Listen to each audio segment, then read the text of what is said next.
Breaking news చూస్తున్నాం. తెలంగాణ ప్రభుత్వం ప్రతిష్టాత్మకంగా చేపట్టిన కులగణన ఎస్సీ వర్గీకరణపై నేడు పవర్ పాయింట్ ప్రజెంటేషన్ కార్యక్రమం జరగనుంది.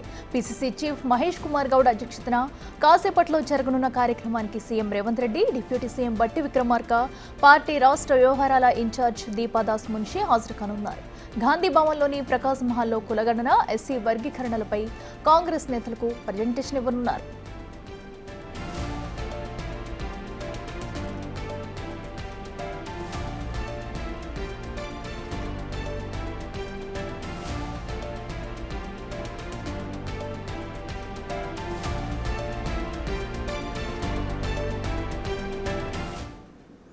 ఇదే అంశానికి సంబంధించి మరింత సమాచారం మా ప్రతినిధి హేమ అందిస్తారు. హేమ, చెప్పండి, మరి కాసేపట్లో కూడా ఇటు కులగణనకు సంబంధించి కూడా అటు పవర్ పాయింట్ ప్రజెంటేషన్ అయితే ఇవ్వనున్నారు. ఎప్పుడు ప్రారంభం కాబోతుంది?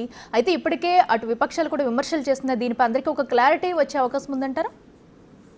దేశ ప్రజలకు రాహుల్ గాంధీ ఇచ్చినటువంటి మాట మేరకు, అదేవిధంగా ప్రధానంగా కాంగ్రెస్ ప్రభుత్వం ఏర్పడిన తర్వాత ప్రతిష్టాత్మకంగా నిర్వహించి ప్రతి ఒక్కరికి కూడా న్యాయం జరిగే విధంగా, ముఖ్యంగా సామాజిక వర్గాలకు సంబంధించినటువంటి వాళ్ళకు, అదేవిధంగా ఎవరైతే అసలైన లబ్ధిదారులు ఉన్నారో వాళ్లకు ప్రయోజనాలు కలిగే విధంగా కులగణన చేస్తాము అంటూ కూడా పదే పదే ప్రభుత్వం ఏర్పడక ముందు ప్రతి ఒక్క సభలో చెప్పారు. అదే మాటతో కూడా ఎన్నికల్లో గెలిచారు. ఎన్నికల్లో గెలిచిన తర్వాత వెంటనే కాంగ్రెస్ ప్రభుత్వం ఏర్పడిన తర్వాత బీసీ కులగణన, సామాజిక, ఆర్థిక, విద్య, ఉపాధి, రాజకీయ సర్వే చేశారు. ప్రతి ఒక్క ఇంటికి వెళ్లారు, ఇంటింటి సర్వే చేశారు. అయితే ఈ సర్వే పైన ప్రతిపక్షాల నుంచి అనేక ఆరోపణలు వస్తున్నాయి. అదేవిధంగా గ్రౌండ్ లెవెల్లో ప్రజలకి కూడా దీనిపైన ఒక క్లారిటీ లేదు.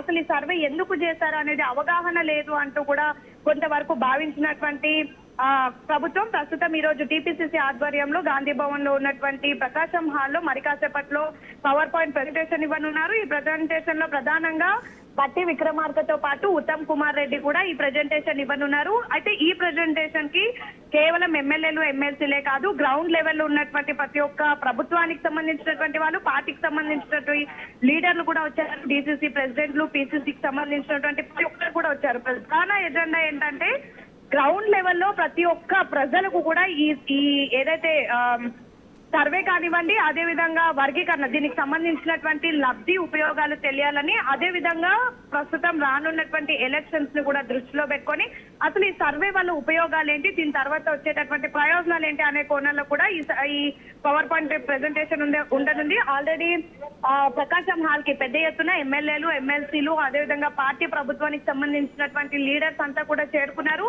మరి కాసేపట్లో ఎగ్జాక్ట్ గా 3:30 ప్రకాశం హాల్ కి సీఎం రేవంత్ రెడ్డితో పాటు దీపాదాస్ మున్షి కూడా చేరుకోనున్నారు. ఇక పవర్ పాయింట్ ప్రెజెంటేషన్ ప్రారంభం అవుతుంది. పవర్ పాయింట్ ప్రెజెంటేషన్ లో అన్ని అంశాలను కూడా మెన్షన్ చేయనున్నారు. మరొక వైపు ఈ నెల 16వ తారీఖు నుంచి ప్రారంభమయ్యేటటువంటి రీసర్వేకి సంబంధించి ఆ సర్వేలో ప్రజలు పాల్గొనే విధంగా ఎలా చేయాలి అండ్ ఆల్రెడీ పాల్గొన్నటువంటి ప్రజలకు వీటి ఉపయోగం ఎలా తెలియజేయాలి, వీటన్నిటిపైన కూడా దిశానిర్దేశం చేయనున్నారు. Right Hema, thank you.